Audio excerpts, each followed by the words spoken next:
Monday mornings when you wake up, are you truly excited to go to work? Think back to that first day of your first job. Do you remember how excited you were? Let me take you back to that feeling.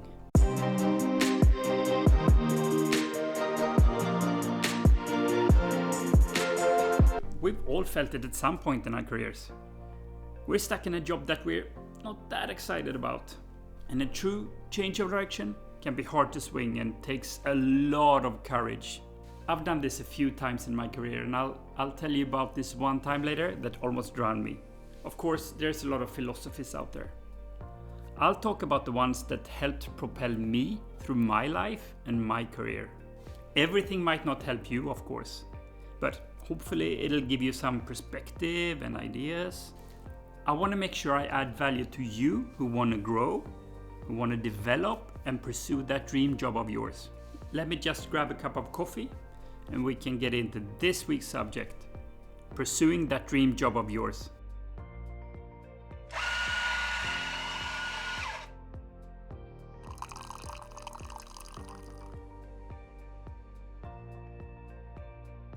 Am I doing what's right for me? Am I pursuing my true passion?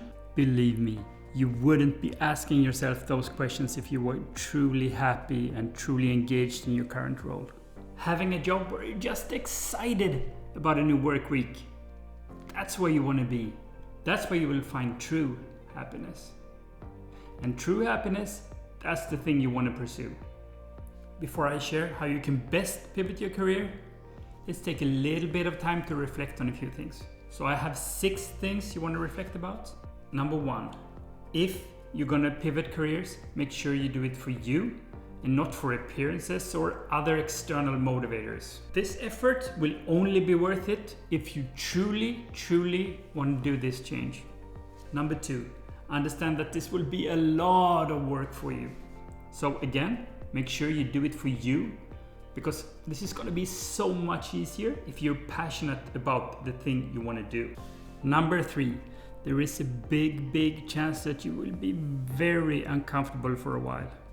Some people love change, they embrace change, but a total change in career, that's uncomfortable for most.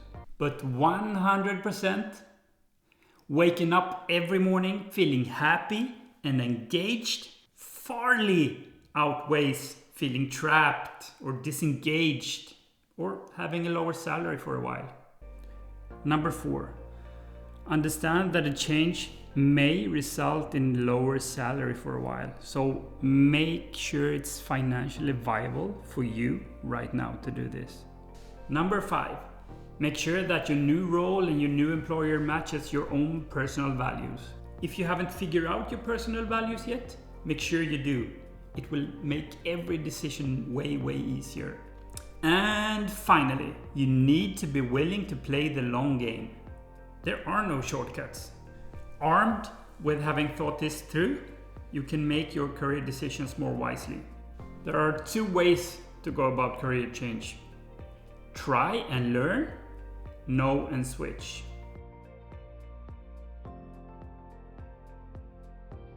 I would recommend the first alternative every day. Many successful career changes have come from the try and learn method. Put possible ideas into practice and then work on them until they're grounded enough to take more confident next steps. So let's talk a little bit about how you can actually put this into practice. Yes, you can quit your job and apply for a new one, but I assume that's going to be hard since you probably don't have the knowledge or experience for that new role. Of course, if your dream job requires a formal degree, you want to be a doctor, you want to be a lawyer or something, then yes, of course, you need to go back to school. Other than that though, there is one other way I recommend. And that way, in my opinion, is staying in your current job and trying to get exposure to the skills that you need for your new job. Be open with your manager about your long-term goals, your aspirations. Maybe they can help push you along this path. I understand if you have a toxic manager that this might be hard, and I will cover toxic managers in a future episode. Let's say you need leadership skills though. Maybe your manager can expose you to some of the work that they do on a daily basis, expose you in some meetings, involve you in some trainings. Let's say your dream job is in marketing. Maybe they can expose you to someone in the marketing department that can coach you, mentor you, and expose you to some of their work. Or if you need financial skills, maybe they can include you in the training for the financial department at some point. You see where I'm going?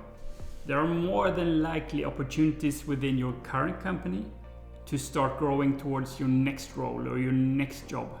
And you'll get to grow and try things and better ground your decision. You will also be financially stable, and if this is truly your passion, it is so worth playing the long game and letting it take a bit of time. It's a beautiful day outside, so let me grab my gear and we'll continue outside.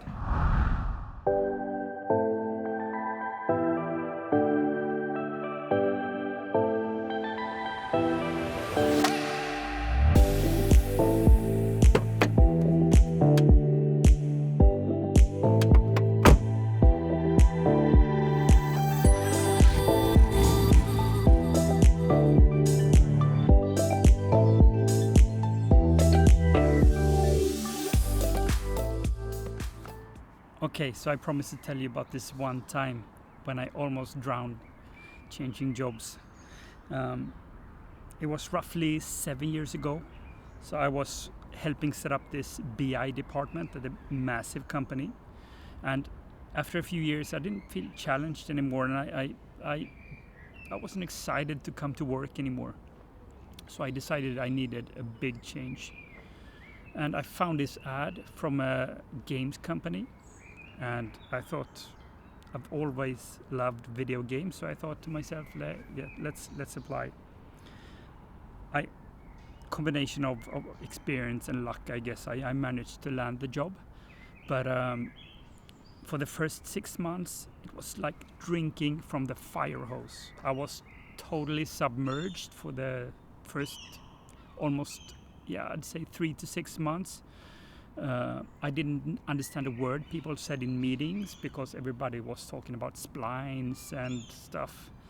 But I got through it, and today I'm so extremely happy that I just took the leap and applied for that job and just struggled for a while.